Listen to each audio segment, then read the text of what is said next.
해적에 의해서 총상을 입었던 석혜균 선장님께서 아주 생명이 위급해 있을 때 우리나라로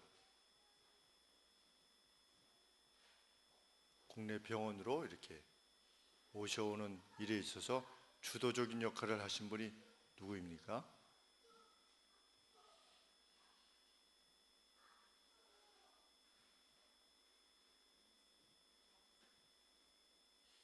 누구지요? 석혜균 선장님이 총탄을 여러 발 맞으시고 거의 돌아가시려고 했을 때 그분을 국내로 들어오시게 하는 일에 있어서 주도적인 역할을 하신 분이 아주대,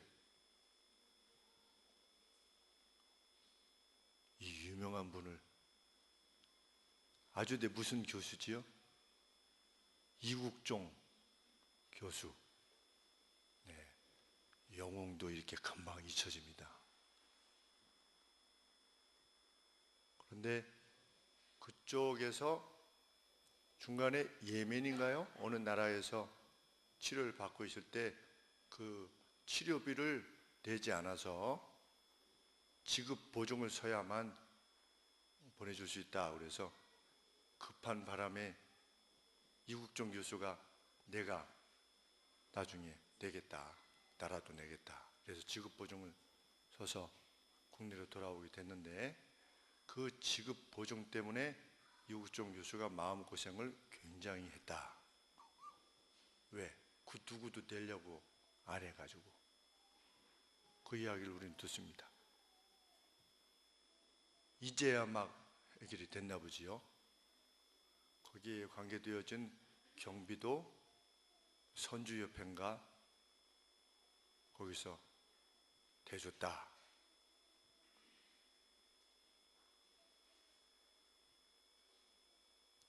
총알을 여러 방 이렇게 맞고 죽어가던 그분을 이국종 교수가 살렸습니다. 그리고 그를 살리기 위한 희생을 감수했습니다. 2000년 전으로 상황을 돌리면 이국종 교수가 어떻게 그 당시의 사람들에게 인식되어 수 있을까 이런 생각을 해보게 되었습니다. 2000년 전에 그냥 그때는 총이 없었으니까 칼로 이렇게 난자돼서 이제 죽어야 되는데 살린 거예요. 어떤 의사가. 그리고 그를 살리기 위해서 자기가 정말 큰 희생을 치른 거예요. 그러면 그것들을 지켜보던 사람이 우리 석혜균 선장님이 다시금 이렇게 비록 완전히 온전치는 않지만 돌아온 모습을 보게 되었을 때 2000년 전의 사람들이라면 이 이국종 교수를 어떻게 보았을까? 예수님과 크게 다를 바 없이 보았을 것 같습니다. 무엇 때문에? 그 능력 때문에. 기적과 같은 능력이지 어떻게 보면.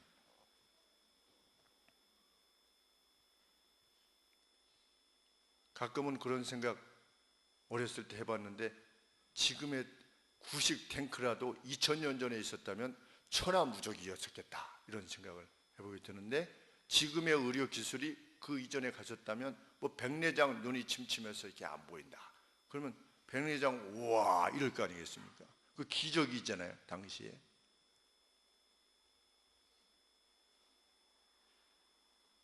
누가 그러한 모습으로 예수님을 따라다녔다?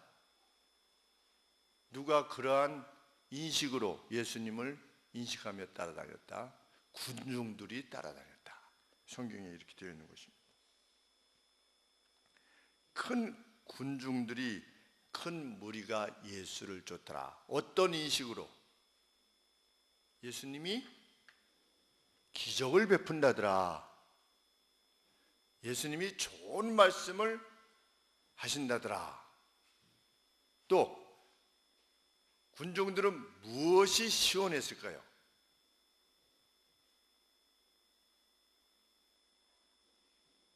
우리가 2000년 전에 사셨다고 한번 생각해 보시고 우리들이 이스라엘 백성들의 소시민들입니다. 그러면 예수님이 행하신 것들에 의해서 무엇에 의해서 매료될 수 있었을까요? 이런 기적, 좋은 말씀, 또 당시 종교 지도자들, 타락한 종교 지도자들을 아주 통렬하게 꾸짖으셨죠. 얼마나 시원했겠습니까? 이 소시민들이. 아휴, 참 시원하다, 이렇게. 우리는 늘 그들 밑에서 지네들은 엘리트고 영적인 엘리트고 우리는 아무것도 아닌 것처럼 늘 이런 상태에서 예수님이 어느 날 등장하셔서 이 독사의 새끼들아, 이렇게 화 있을진저 니네 저주가 있을 거다, 저주가 있을 거다, 계속 저주가 있을 거다, 이렇게 말씀하실 때 얼마나 속이 통쾌했겠는가 하는 생각을 해보게 됩니다. 오늘날로 치면 누구일 수 있겠습니까? 미국 같은 나라면 마틴 루터 킹 같은 분일 수 있었겠죠.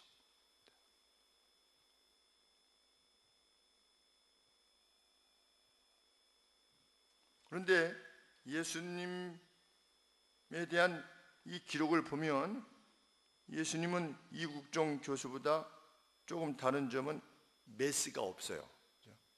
메스가 없는데도 낚이신 겁니다. 눈을. 그리고 약품이 필요하지 않았어요. 간호사의 보조도 필요 없었어요. 그 점이 조금 달라 보이고, 당시의 사람들에게 예수님이 그것이 예수님 자신의 희생을 요하시는 것으로 이해했겠습니까? 그러지 않았을 겁니다. 왜? 예수님은 그냥 능력이 있으신 거예요. 능력이 있으셔서 능력을 베푸실 뿐입니다. 얼마든지 그분은 능력을 베푸시는 분이에요. 그렇게 큰 희생을 요하지도 않는 것이지요. 이국종 교수가 더 낫습니까? 예수님이 더 낫습니까?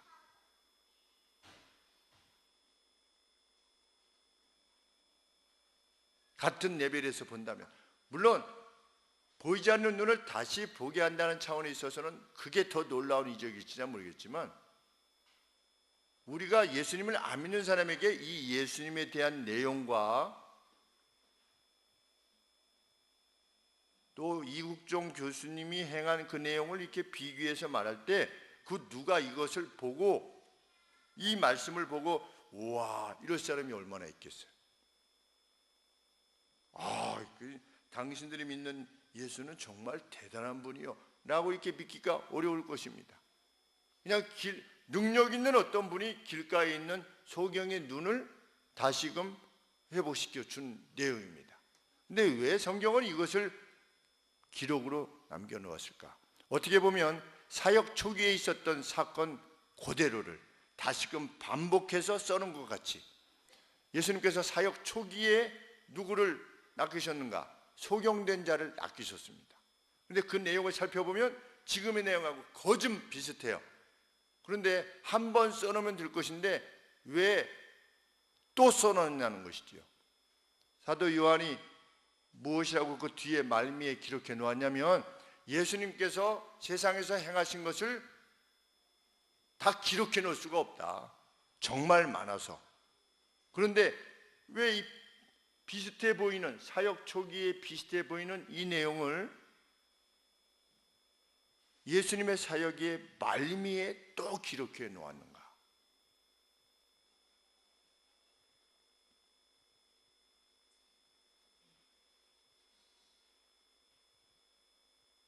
저도 처음에 시작할 때는, 이 본문을 선정할 때는 우리를 불쌍히 여기소서 그랬더니 예수님이 친히 낚여주셨다. 그러면 우리가 간절한 마음으로 하나님 앞에 불쌍히 여겨달라고 하면 하나님께서 들어주실 것이다 라고 하는 어떤 전제가 제 마음 가운데 있는 데에서 이 본문을 접하기 시작했는데, 주석들을 살피면서 다른 내용이구나 하는 것을 알게 되었습니다.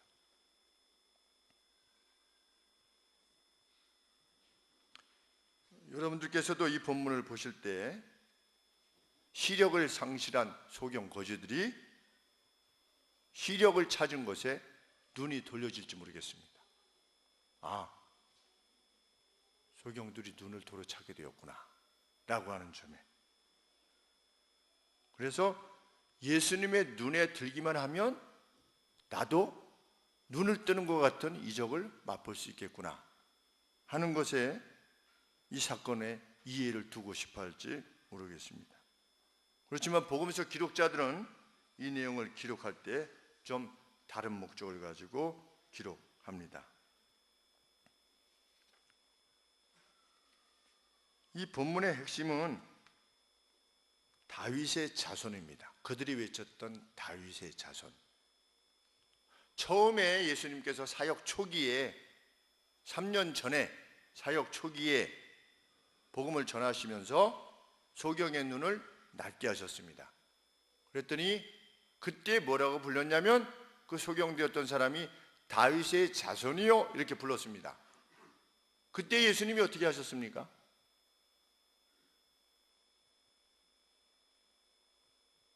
보통 예수님이 기적을 베푸시고 나서 어떻게 하셨지요? 그 사실을 알리지 말라 이렇게 말씀하셨습니다. 그러면서 뭐라고 말씀하셨습니까? 그 뒤에 때가 아직 이르지 않았다. 무슨 때입니까? 그때는 예수님께서 인류의 죄를 위하여 십자가에 죽으실 그 시점이 아직 이르지 않았으니 섣부르게 내가 메시아 됨을 밝히지 말라는 것입니다. 아직 준비가 안 됐다는 거지요. 반면에 오늘 예수님께서는 다윗의 자손이요 라고 소경 둘이 외칠 때에 이것을 어떻게 했습니까? 금하시지 않았습니다. 왜 그렇습니까? 이제 메시아로서의 자신을 드러내시고 이제 곧 한 일주일 뒤면 십자가에서 죽으시게 되는,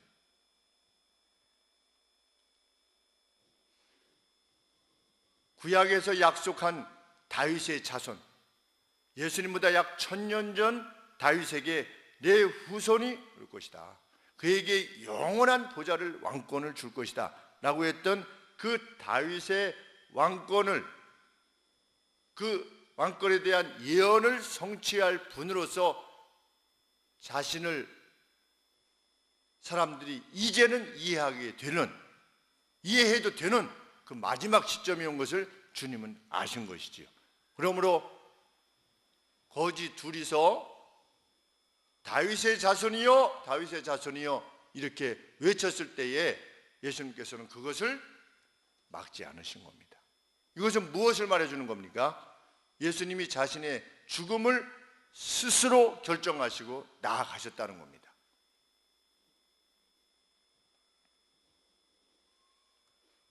군중들은 어떻게 했습니까? 30절에 보시면, 31절에 다윗의 자손이여 우리를 불쌍히 여기소서 그랬더니 무리들은 어떻게 했습니까? 엄하게 꾸짖었습니다. 무엇을 꾸짖었을까요? 야, 좀 가만히 있어. 이게 아니고 다윗의 자손이여, 그것은 무엇을 의미하는 겁니까? 다윗의 후손으로부터 오리라고 약속되어진 그 메시아, 그것은 신에게나 붙이는 것이요 메시아에게나 붙이는, 하나님의 아들이라고 일컬을 분, 그렇게 오실 분에게나 붙이는 말인데, 이 예수라는 인물에 대해서 너희가 그렇게 부르는 것은 신성모독이라는 것이지요. 그래서 엄히 꾸짖으신 겁니다. 무리들은 예수님을 누구로 이해했습니까? 종교 개혁가 정도로 이해한 것입니다. 그리고 자신들을 올감했던 종교적인 짐들을 좀 벗어나게 해주는 그러한 존재로, 율법을 폐기하러 온 사람 정도로 그렇게 이해한 것이죠.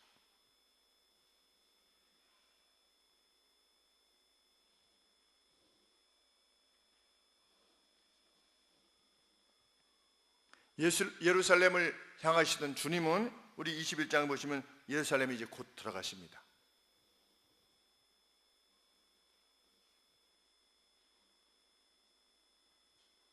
그 주께서 수많은 군중들의 제잘거림 안에서 한 소리를 들으셨습니다. 그것은 다윗의 자손이라고 하는 소리입니다. 위에 좀 가서 너무 올리는 것 같아요.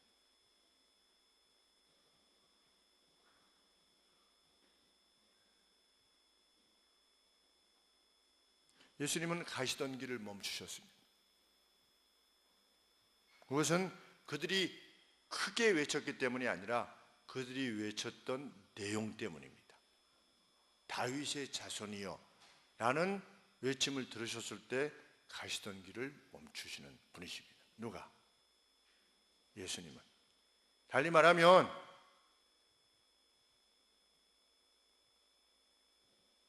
우리가 주님을 경배하는 것은 이 외침으로 경배해야 된다는 것이죠. 예수님 믿으면 좀 뭐가 잘 되고, 좀 내 가족이 좀 잘 되고, 내가 하는 생업이 좀 잘 되고, 예수님 눈에 좀 잘 보이면 뭐가 좀 좋아지는, 나빴던 건강도 좀 회복되는, 그래서 예수님의 눈에 좀 잘 보이기 위해서 막 애를 쓰는, 어떤 방식으로든지 막 떼를 쓰든지 뭘 막 갖다 바치든지 밥을 안 먹든지, 이래서 내가 예수님을 얼마나 좋아하는지 알아요? 라고 하는 것을 좀 보여줌을 통해서 예수님이 할 수 없이 그래, 내가 그래 들어주마 라고 하는 방식으로 예수님을 섬기는 것이 예수님이 기뻐하시는 것이 아니라, 예수님은 자신을 누구로 이해하기를 원하는 것입니까? 다윗의 자손으로 이해하기를 원하시는 겁니다. 예수님을 따라다녔던 무리들, 수많은 무리들은 예수님의 그 외적인 것에, 예수님과 관계되어진 그 어떤 것들 때문에 예수님을 쫓아다녔습니다. 예수님을 따라다니면 먹을 게 나왔고, 예수님을 따라다니면 이적을 베푸는 것을 볼 수 있는 그런 기회가 주어졌고, 병자들은 옷깃만 스쳐도 병이 낫게 되는 그러한 역사 때문에 무수한 무리들이 따라다녔지만, 예수님은 그들 때문에 기뻐하시지 않았다는 거지. 그들 누구에 의해서도 기뻐하시지 않았습니다. 이것은 달리 말하면 예배 드리는 그 수가, 그 무리의 수가, 교회에 다니는 무리의 수가 정말 많다 할지라도, 그 누가 예수님을 다윗의 자손, 그 약속되어진 메시아라고 하는 사실을 이해하지 못하고 하나님을 섬긴다면, 주님을 섬긴다고 한다면 예수님께서 별로 기뻐하시지 않을 거라는 거지요. 다윗의 자손이여라고 했을 때 그 다윗의 자손이여라는 말이 의미하는 바가 무엇인가에 대하여서 깨닫지 못한 채로 교회를 다니는 사람들도 많이 있는 것입니다. 그 예언의 성취를 위해서, 천년간의 예언의 성취를 위해서 하나님이 어떻게 역사를 준비해 나가셨는가에 대한 그 이해에 대해서 관심이 없다든지, 아니면 나는 그것에 대해서 몰라도 무방하다든지 라고 한다면, 그것은 일반 잡신을 섬기는 것과 다를 바가 없을 것입니다. 그 요정을 따르는 것이고, 알라딘의 램프에서 나오는 그 요정, 그런 정도로 하나님을 이해하고 예수님을 이해하는 것이죠. 예수님은 누구시냐? 신의 아들입니다. 그 높음으로 주를 경배하는 이만이 예수님의 걸음을 멈출 수가 있는 것입니다. 가시던 길을 멈추셨다는 것은 무엇을 의미합니까? 그만큼 기뻐하셨다는 겁니다. 예스 한 겁니다. 그래, 네가 외치는 게 그게 나다. 그게 나다. 오늘 정말 우리가 예수님을 그 주로 섬기는가? 역사의 주체요, 역사의 주인으로서 예수님을 섬기는가? 예수님을 섬기면 뭐가 자기에게 떨어지는 게 있는가? 여러 가지 유익한 점이 많지요.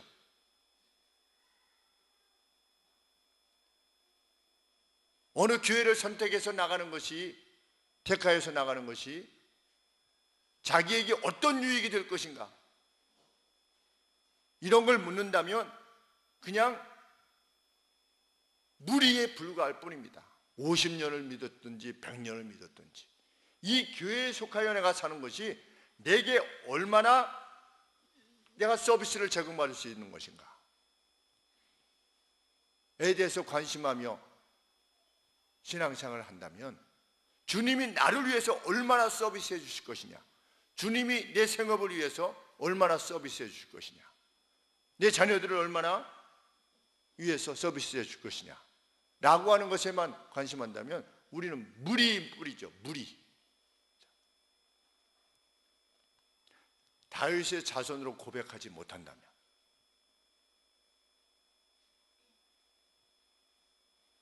오히려 주님은 그들을 꾸짖는 무리들을 조용히 시켰습니다. 니네들이 입을 다물라. 아, 이분이 도대체 어떤 분인데,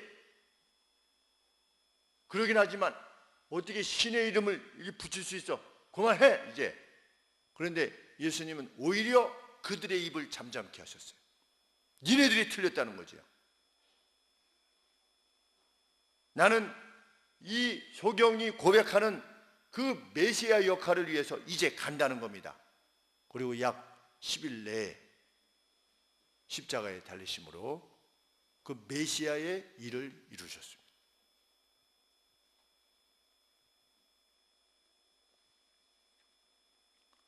우리는 이 소경 둘이 다윗의 자손이여라고 했을 때 그 다윗의 자손이여라고 하는 말 전체의 의미로 그것을 100% 믿고 소경이 외쳤는지 안 외쳤는지는 모릅니다. 그러나 주님은 그 말에 관심하신 겁니다. 이것은 마치 예수님이 돌아가시기 전에 마리아가 여인이 그 향유 옥합을 이렇게 부었죠. 옥합을 깨뜨려서 향유를 부었습니다. 퍼퓸을 부었습니다. 200데나리온 이상, 성년 남자가 200일 이상 벌어야만 되는 그 값비싼 것을 이렇게 부으셨을 때 제자들이 옆에서 뭐라고 그랬습니까? 헛된 일을 한다니가. 이것을 팔아서 가난한 자들에게 주었으면 얼마나 좋았을까? 그랬을 때 예수님께서 뭐라고 말씀하셨습니까? 가만두어라. 저가 내 장사를 예비하는 거다. 지금 이거 부었을 때 이 여인이 100% 예수님이 십자가에 죽어서 우리의 죄를 대신하실 것이냐, 그것을 인식하고 부었는지 아닌지 우리는 모릅니다. 모르나 그 기름 부음을 받게 되었을 때 예수님은 자신의 죽음을 목전에 두시고 이것이 마치 무엇과 같으다, 내 장사를 예비한 것과 같은 나를 높임이다, 이것이. 그리고 이 사건이 복음이 전해지는 곳마다 전달되도록 해라. 그래서 내가 나의 죽음에 대해서, 나의 장사에 대해서 미리 알고 아는 길을 갔다는 사실, 내가 그 여인에게 내 장사를 예비하는 것이다 라고 말했다는 사실이 전달되어지도록 해라. 이 마태가 또는 마가나 누가가 이 말씀을 다 같이 기록을 했어요.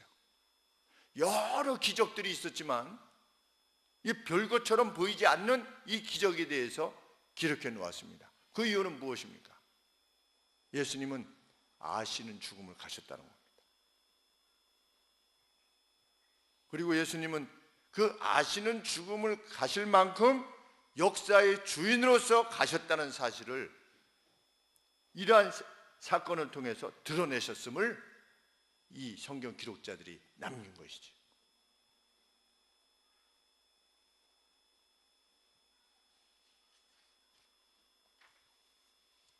그 고백이 천하고 천한 거지들의 고백이라 할지라도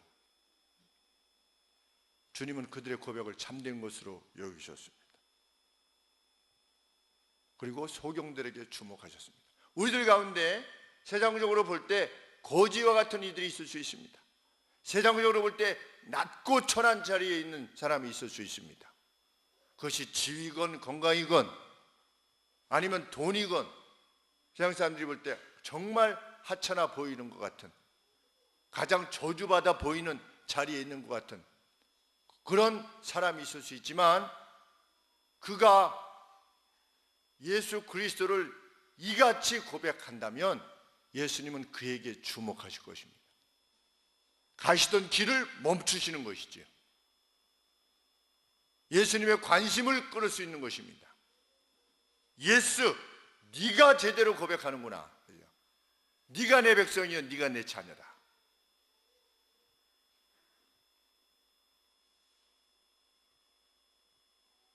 예수님은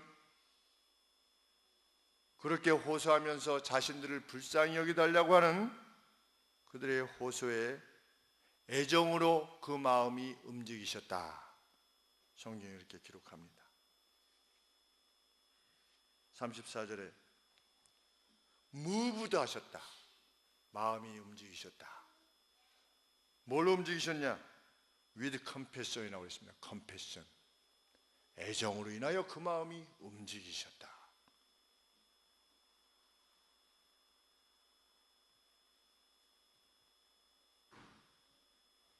주님은 이후에 온 이스라엘의 거부에도 불구하고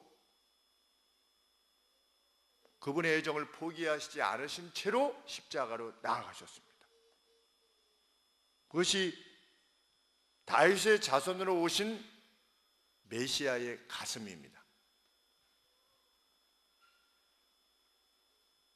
이렇게 예수님을 호위했던 이들이 일순간에 변화하여서 자신을 죽이고자 하는데 동참하게 되었을 때, 불과 며칠 만에 주님은 배신감을 토로하는 것이 아니고 이 소경에게 베푸셨던 그 애정을 포기하지 아니하시고 십자가의 길로 나아가셨습니다. 예수님은 그것에 대해서 이렇게 말씀하셨습니다. 28절에 인자가 온 것은 섬김을 받으려 함이 아니라 도리어 섬기려 하고 자기 목숨을 많은 사람의 대속물로 주려 하심이니라. 무엇 때문에? 인류에 대한 애정 때문에, 우리 각각을 위한 애정 때문에. 우리는 우리 스스로 물어야 되겠습니다. 우리는 먹을 것을 위해서 주님을 따르던 군중들인가? 우리는 신기함 때문에 교회에 다니면 조금 유익한 점이 있을까 하여서 그 정도로만 발을 여기다 담그고 또 동시에 세상에도 담그는, 세상도 주로 섬기고 예수님도 조금 섬겨내는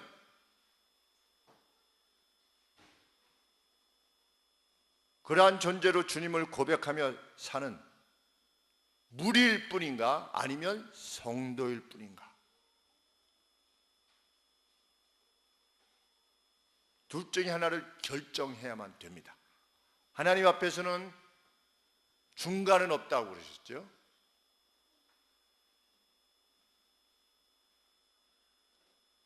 예수님의 하나님 되심을 전적으로 믿든지 예수님의 하나님을 되심을 전적으로 믿지 않는 것은 그건 불신이지요.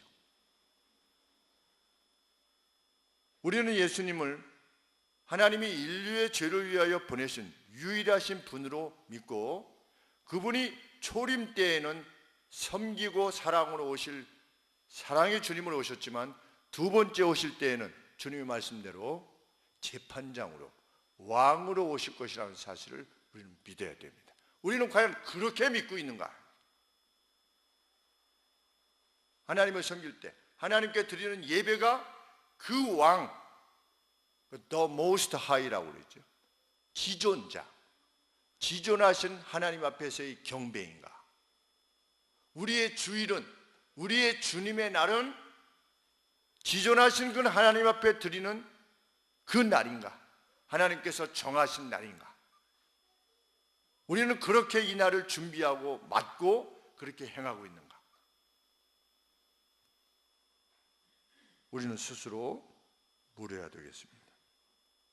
만일 그렇지 못한다면 주님이 누구신가에 대해서 그렇게 알지 못한 채로 주님을 섬긴다면 단지 주님의 주변에 관한 것 때문에 주님과 관계되어져 있는 사람에 불과할 것이기 때문입니다.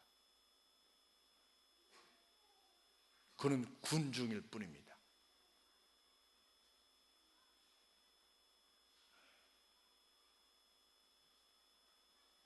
거지는 남의 자비를 입어야만 사는 사람들이었습니다. 그들은 곧 있을 유월절 축제와는 전혀 관계없는 사람들이었습니다. 남들은 축제를 준비하면서 기쁨과 감사로 준비할 것이었지만 시력을 상실한 이 둘은 거지로서 남의 은혜를 사모하여 사는 사람일 뿐이었습니다. 그럼에도 불구하고 주님은 그들의 외침에 주목하셨습니다. 가시던 길을 멈추셨습니다. 세상에는 많은 외침들이 있습니다. 그리고 예수님을 믿는 사람들, 교회를 다니는 사람들도 하나님 앞에 무수한 외침을 외쳐낼 것입니다. 이렇게 해주세요, 저렇게 해주세요. 그 가운데 주님이 가장 듣고자 하시는 내용은 무엇일까요? 주님은 다윗의 자손이십니다. 다시 오실 우리의 왕이십니다. 그러면 그가 누구라 할지라도 주님은 그에게 주목하실 것입니다. 무엇을 너희를 위해서 해주기를 원하느냐? 그들이 답변했습니다. 주여, 우리는 우리들 시력이 다시금 회복되기를 원합니다. 이것을 보면 날 때부터 소경이 아니라 리게인 한 것이 보면 다시 얻기를 원합니다 라고 하면 전에 시력이 있다가 상실했던 그 좌절스러운 마음을 안고 살아갔던 이들이었음을 알게 됩니다. 주님은 거지들의 눈들을 멀리서 말씀으로만 낚이시지 아니하고 어떻게 하셨습니까? 그들의 눈을 터치해 주셨습니다. 34절 말씀. 예수님이 꼭 만져주셔야만 낫습니까? 그렇지 않습니다. 예수님이 만져주셨다는 건 뭘 의미합니까? 그들의 고백을 애정으로 받으셨다는 것입니다. 기쁨으로 받으셨다는 것이죠. 치료자이신 예수님은 그냥 무표정한 표정으로 약을 주는 의사와 다른 거지요.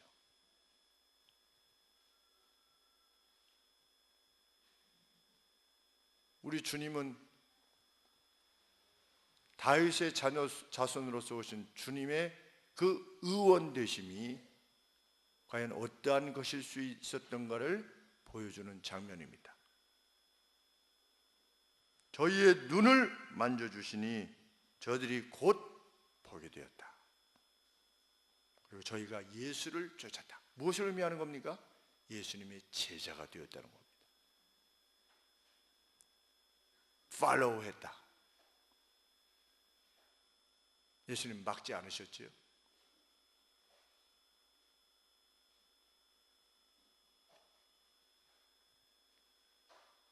우리의 주님을 그 주님으로 모시며 사는 우리 교회가 되기를 원합니다.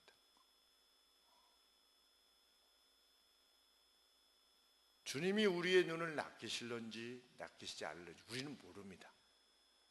그건 주님이 결정하시는 바입니다. 그러나 분명 주님은 만져주시기까지 하셨습니다. 그 고백을 그만큼 기뻐하셨다는 거지요. 훗날 이들만 이런 고백을 행하지 않았을 것입니다. 자신의 삶 전부로 주의 주되심을 고백하는, 그것이 예배가 살아있는 예배인 것이죠. 예배로만 국한되어서 언급되는 것은 아닐 수 있을지 모르겠지만 우리의 예배는 최고의 경배의 자리는 예배입니다. 예배가 살아있어야 됩니다.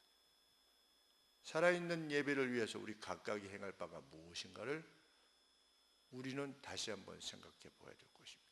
과연 이 전에서, 하나님의 전에서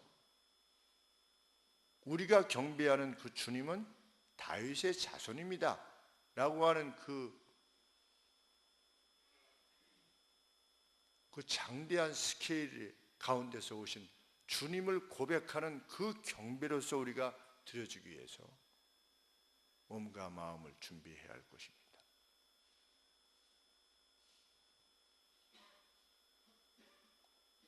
그것은 단지 듣지 않고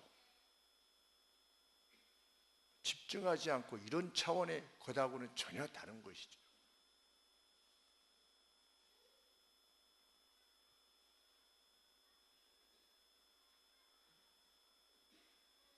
누군가 그렇게 하나님을 섬기고자 한다면 그는 하나님을 만날 겁니다. 하나님이 얼마나 크신 분인가를 하나님께서 알려주실 겁니다. 잃었던 눈을 도로 찾는 것 이상의 능력을 지니신 분이심을 우리 주님은 드러내실 것입니다.